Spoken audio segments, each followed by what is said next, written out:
Bueno, pues vamos a ver ahora el uso de la notation query en Spring Data. Esta notation nos va a permitir definir consultas de JPQL para nuestros DAOs hechos con Spring Data. Entonces, para ilustrarles el uso de esta notation, supongan que tenemos otra vez la entidad usuario y la entidad artículo y que nosotros queremos hacer una consulta que sea de la siguiente manera. Nos pasan una fecha mínima, ¿sí? Y queremos saber, queremos listar el ID de todos los usuarios que hay en esta tabla, en esta entidad de usuario. Entonces listaríamos el ID 1, el 2, y para cada uno de esos ID de usuario, quiero que me muestre como segundo parámetro el total de artículos que ha escrito ese usuario, pero que sean todos los artículos cuya fecha de creación sea mayor a esta fecha mínima que me están dando. Entonces, una consulta de ese tipo se puede implementar fácilmente usando JPQL. De hecho, la consulta de JPQL que hace eso es esta consulta que tengo aquí en verde. Entonces, no me voy a detener demasiado a explicar esto porque recuerden que ya vimos en las clases pasadas JPQL. Entonces, si ustedes han hecho todos los ejercicios que hemos hecho, pues ya les debería de quedar bastante claro qué es lo que hace esta consulta, que en esencia es esto de que está haciendo la consulta que estamos pidiendo aquí como requerimiento. Entonces, si nosotros quisiéramos implementar esta consulta usando la convención de nombres de Spring Data, pues sería bastante difícil. En estos casos es más práctico usar la consulta de JPQL. Y lo que les voy a mostrar ahora es cómo definir un método de JPA, de Spring Data JPA, que use esta consulta de JPQL. Al igual que en los ejemplos pasados, no va a ser necesario que nosotros implementemos el DAO como tal. Nada más va a ser necesario que le indiquemos la consulta y todo el proceso, todo el mecanismo de hacer la consulta, obtener los datos y poner los parámetros necesarios que requiere esta consulta los va a hacer de manera automática Spring Data. Spring Data nos va a dar la implementación de manera automática. Entonces, para esto es que voy a copiar esta consulta de JPQL. Voy a copiar este texto de aquí. Y vamos a definir entonces una consulta que nos regrese eso, ¿no? El usuario y sus respectivos artículos que tiene. Entonces esto lo voy a agregar en el DAO de usuario. Entonces teníamos este usuario DAO. En el ejercicio anterior pusimos este método. Ahora vamos a definir otro método que se va a llamar aquí hay un detalle también importante. Esta consulta me va a regresar dos parámetros, un ID y una cuenta de datos, ¿sí? Entonces yo puedo hacer una proyección de las que hemos visto en clases pasadas, puedo hacer una proyección por arreglos o por construcción de objetos. En este caso voy a hacer una proyección usando tuplas, recuerden que vimos eso de tuplas también en clases pasadas. Entonces lo único que voy a hacer es que voy a regresar una lista de tuplas, cada tupla representa representa uno de los renglones del resultado, representa un ID con la cuenta del total de artículos que escribió ese usuario.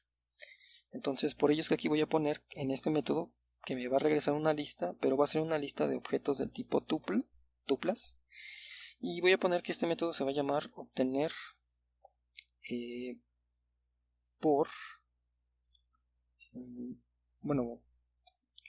va a ser más bien obtén ID usuario, porque es lo que vamos a obtener, y la cuenta del total de artículos. Entonces va a ser obtén ID usuario y total artículos por fecha. Ahora aquí no estoy usando nada de convención de nombres, si se fijan. De hecho estoy escribiendo a propósito el método en español para que ustedes puedan distinguir que este método es diferente de los que hemos definido previamente que usaban convención de nombres. Ya en la práctica, en su código de una manera profesional, pues ustedes siempre se apegarían a una convención de nombres y ya sea en inglés o en español escribirían sus métodos y pues también tendrían que definir una estructura clara para estos métodos, aunque no usen el mecanismo de convención de nombres de Spring Data. Bueno, pero lo que yo quiero en este momento es que este método pues reciba una fecha mínima. ¿Sí? Entonces vamos a poner que este date lo tenemos que importar. Ahí está. Igual no lo importo. Vamos a darle primero list. Luego tenemos que importar también la tupla. se me estaba pasando eso. Pues recuerden que es del persistence.tuple y también necesitamos pues este de date. Entonces ahí están. Y ahora lo que yo quiero aquí es que cuando Spring Data invoque este método, quiero que haga la siguiente consulta de JPQL. Para ello voy a poner el annotation query. Y este annotation hay que importarlo también, pero fíjense que este annotation proviene del paquete JPA de Spring Framework. Es decir, este es un annotation específico de Spring Data. No es parte de la especificación de JPA, es algo muy específico de Spring Data. Y en esta annotation pues voy a poner entre comillas dobles la consulta que quiero hacer, que es básicamente esta consulta de JPQL.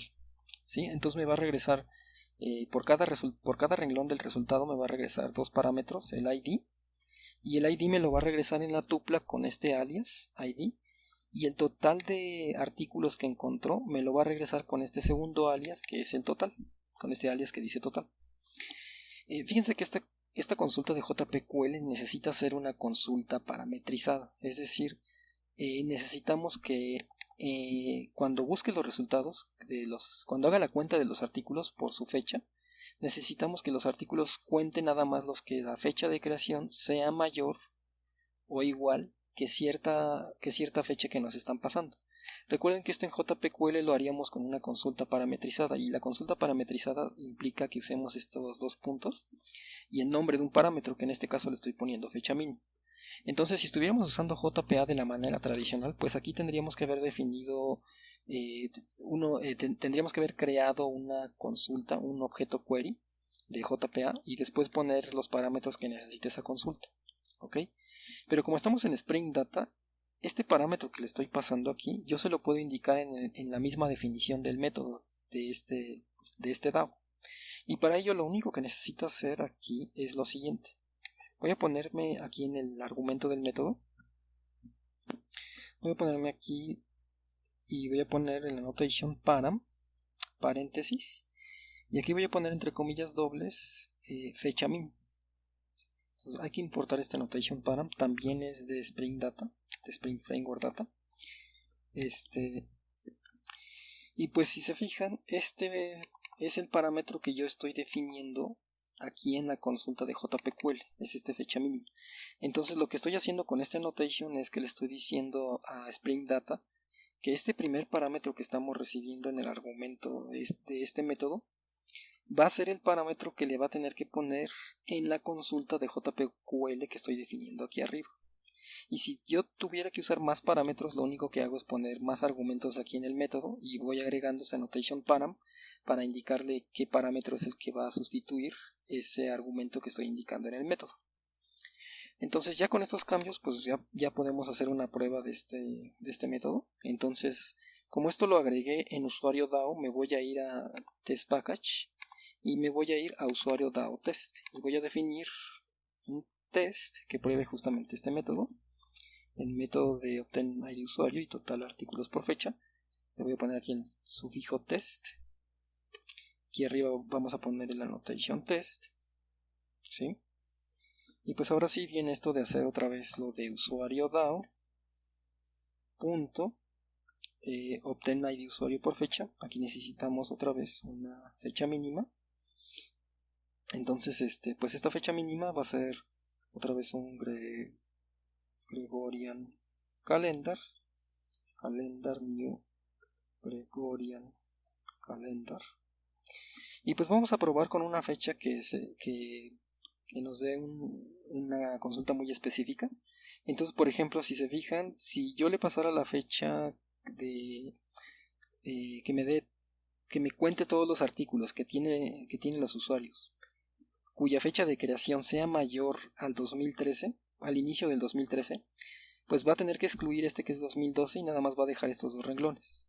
Y entonces en particular para el usuario cuyo ID es 1, que es Juan, me va a regresar que tiene dos artículos creados con una fecha mayor al 2013, y para el usuario Pepe, que no tiene ningún artículo asociado, pues me va a regresar que tiene 0.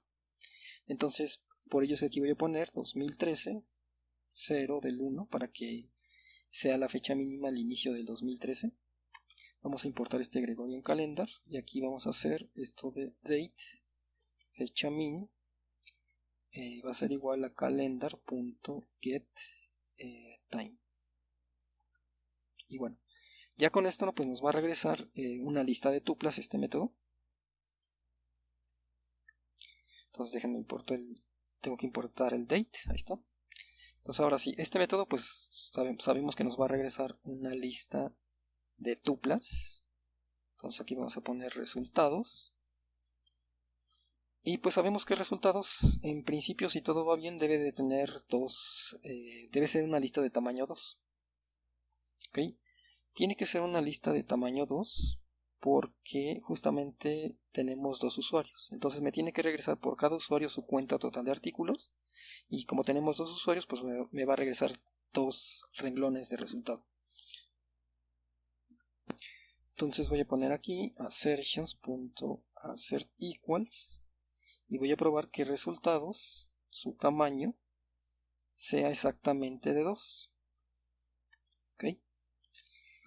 Y pues aquí nada más para que ustedes puedan ver pues lo que estamos obteniendo como resultados. Voy a poner aquí tupla resultado y vamos a iterar todos los resultados que obtuvimos. Y aquí voy a poner un println que me diga id usuario, dos puntos, resultado.get id. Recuerden que este id es un alias que usamos para la consulta. O sea, en el usuario DAO nosotros definimos que nos iba a regresar el id con este alias y el total de renglones que encontró con el alias total. Entonces eso quiere decir que aquí por eso tengo que usar esto de id, el get id, y luego voy a poner otras comillas dobles que digan total artículos, dos puntos, y entonces aquí voy a poner resultado.get total. Entonces ahí estoy usando el alias para que me dé el total de artículos que contó para este ID de usuario. Entonces vamos a ejecutar este test. Entonces vamos a seleccionar clic derecho, test file. Entonces ahí se va a ejecutar el test. Vamos a ver qué es lo que nos está mostrando la consola. Entonces tenemos que ya pasaron los dos tests. Si se fijan, eso es lo que esperábamos. Y también aquí, si se fijan, tenemos el texto que puse ahí en el for. Me está diciendo que el ID usuario, el usuario cuyo ID es 1, tiene dos artículos de acuerdo a la fecha de creación que le pasamos, que era lo que esperábamos. Y el usuario cuyo ID es 2, que es el usuario Pepe, pues no tiene ningún artículo asociado, entonces por ello es que me está regresando 0. Entonces de esta manera pues pueden implementar sus consultas, ya sea usando JPQL, que fue lo que hicimos aquí con este annotation query, o pueden utilizar el mecanismo de convención de nombres de Spring Data para que ustedes puedan también tener la implementación de manera automática. Y pues aquí es importante que noten que yo no tuve que hacer realmente casi nada de código para que esto funcione. La implementación de la funcionalidad para que haga la consulta con JPA la está haciendo automáticamente Spring Data. Y bueno, espero que esto les haya mostrado un poco sobre cómo, esto les haya hecho entender mejor cómo funciona Spring Data. El framework de Spring Data es muy extenso, muy extenso, pero yo les mostré aquí como algunas de las partes más importantes que van a estar utilizando si es que deciden entrar más a fondo a todo el framework de Spring Data.